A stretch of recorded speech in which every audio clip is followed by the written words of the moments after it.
Hello, welcome back to my YouTube channel.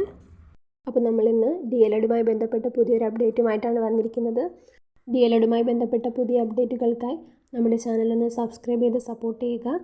അപ്പോൾ ഇന്ന് മലപ്പുറം ജില്ലയിലെ ആപ്ലിക്കൻസ് ലിസ്റ്റ് പബ്ലിഷ് ചെയ്തിട്ടുണ്ട്. DLED 2025-27 മലപ്പുറം ജില്ലയിലെ അപേക്ഷ നൽകിയവരുടെ ലിസ്റ്റ് പരിശോധനയ്ക്കും തിരുത്തലിനുമായി പ്രസിദ്ധീകരിച്ചു. ലിസ്റ്റിൽ എന്തെങ്കിലും കൂട്ടിച്ചേർക്കലോ തിരുത്തലോ വരുത്തുവാൻ ആഗ്രഹിക്കുന്നവർ ലിസ്റ്റിലെ ആപ്ലിക്കേഷൻ നമ്പറും ബന്ധപ്പെട്ട രേഖകളും സഹിതം 26/8/2025 ചൊവ്വാഴ്ച 3 മണിക്ക് മുൻപായി മലപ്പുറം വിദ്യാഭ്യാസ ഉപഡയറക്ടറുടെ കാര്യാലയത്തിൽ നേരിട്ട് ഹാജരാകേണ്ടതാണ്.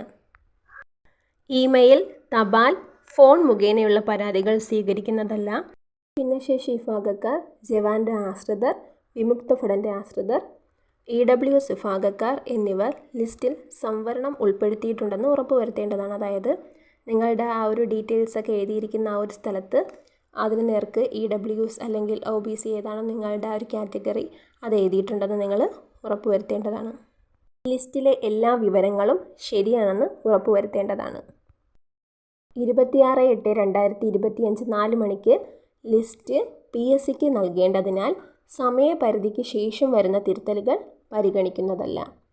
NSS, NCC, രാജ്യപുരസ്കാർ തുടങ്ങിയവ റിമാർക്സിൽ ഉൾപ്പെടുത്തിയിട്ടുണ്ടെന്ന് ഉറപ്പുവരുത്തേണ്ടതാണ്. കലാകായിക മേളകളുടെ വിവരം രേഖപ്പെടുത്തേണ്ടതില്ല. റിജക്റ്റഡ് ലിസ്റ്റിൽ ഉൾപ്പെട്ടിട്ടുള്ള അപേക്ഷകർ സമയപരിധിക്കകം നേരിട്ട് വന്ന് ന്യൂനതകൾ പരിഹരിക്കേണ്ടതാണ്. അല്ലാത്ത പക്ഷം അപേക്ഷ നിരസിക്കുന്നതാണ്. അഡ്മിഷൻ സമയത്ത് തെറ്റായ വിവരങ്ങളാണ് നൽകിയത് എന്ന് കണ്ടെത്തിയാൽ പ്രസ്തുത വിദ്യാർത്ഥിയുടെ പ്രവേശനം റദ്ദു ചെയ്യുന്നതാണ്. അപ്പോൾ അതിന് താഴെയായിട്ട് അപേക്ഷകർ ലിസ്റ്റ് കൊടുത്തിട്ടുണ്ട്.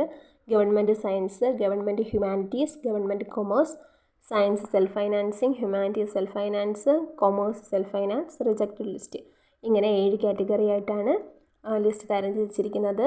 അപ്പോൾ നിങ്ങളിത് ചെക്ക് ചെയ്ത് കറക്റ്റ് നിങ്ങളുടെ പേര്, ഡേറ്റ് ഓഫ് ബർത്ത്, ഡീറ്റെയിൽസ്, സംവരണം ഇതെല്ലാം കറക്റ്റാണെന്ന് ഉറപ്പ് വരുത്തുക. എന്തെങ്കിലും മിസ്റ്റേക്കുകൾ കാണുകയാണെങ്കിൽ നിങ്ങൾ നേരിട്ട് തന്നെ ചെന്ന് DD ഓഫീസിൽ ചെന്ന് അതിൻ്റെ അകത്ത് വെരിഫിക്കേഷൻസ് നടത്തേണ്ടതാണ്. അപ്പോൾ മലപ്പുറം ജില്ലയിലെ DDE സൈറ്റ് ഞാനിതിൻ്റെ ഡിസ്ക്രിപ്ഷനിൽ കൊടുത്തിരിക്കാം. അപ്പോൾ ഇത്രയേ ഉള്ളൂ ഇന്നത്തെ video. Thank you for watching.